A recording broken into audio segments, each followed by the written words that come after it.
Welcome to Kaithappally channel. ഈ UDF സർക്കാർ വന്നിട്ട് ഇതുവരെ സ്ഥിരമായി കൊടുത്തുകൊണ്ടിരുന്ന പ്രവാസികളുടെ പെൻഷൻ നിലച്ചിരിക്കുകയാണ്. ഇതുവരെ അതിന് ഒരു ഉദ്യോഗസ്ഥനെ വരെ നിയമിച്ചിട്ടില്ല. പ്രവാസി പെൻഷൻ വെറുതെ തരുന്നതല്ല സർക്കാർ.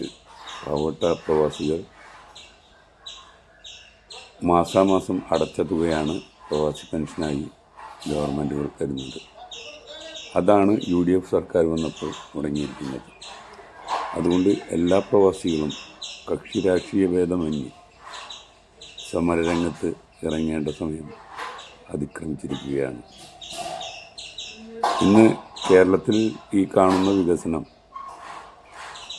ഇടതുപക്ഷം ഭരിച്ചതുകൊണ്ടോ കോൺഗ്രസ് ഭരിച്ചതുകൊണ്ടോ അല്ല, കഷ്ടപ്പെട്ട് ഇവിടെയുള്ള ഉണ്ടാക്കിയതാണ് ഈ വികസനം. അല്ലാതെ ഇവിടെ പഠിച്ചവർക്ക് ജോലി കൊടുക്കാനോ ഇല്ലാണ്ട് നടക്കുന്ന സമയമാണ്. ആ സമയത്താണ് വിദേശത്ത്, പ്രത്യേകിച്ചും ഗൾഫിൽ പോയിട്ടാണ് നമ്മുടെ കേരളത്തിന് ഇത്രയും വലിയ വികസനം ഉണ്ടായത്. ഇവിടെ ഇപ്പോൾ എന്ത് കാര്യം വന്നാലും ഇവിടുത്തെ രാഷ്ട്രീയക്കാരായാലും ഗൾഫിൽ പോയാണ് പിരിവെടുക്കുന്നത്.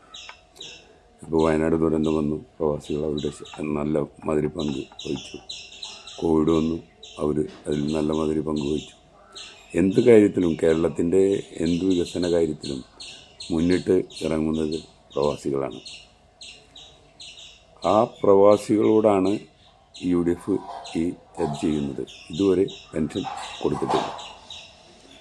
അപ്പോൾ എല്ലാവരും സമരരംഗത്തേക്ക് വരേണ്ട സമയമായി. ഇത് കേരള സർക്കാരിൻ്റെ കയ്യിൽ നിന്ന് തരുന്ന പണമല്ല.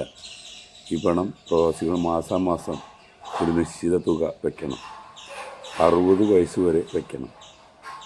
60 വയസ്സ് വരെ വെച്ച് അത് കഴിഞ്ഞിട്ടാണ് 60 വയസ്സ് വരെ വയ്ക്കണം. എന്നിട്ടാണ് പെൻഷൻ തരുന്നത്.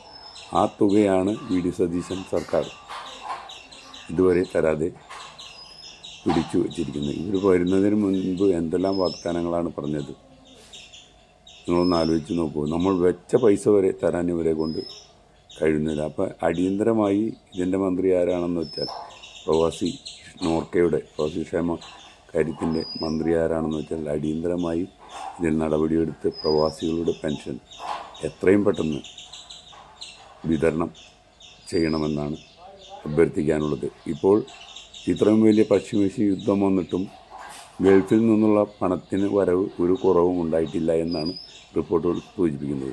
നേരെ മറിച്ച് യൂറോപ്യൻ കൺട്രിയിലെല്ലാം പോയാൽ അവിടെ കിട്ടുന്ന അവിടെ ചിലവാക്കാനേ നേരമുള്ളൂ.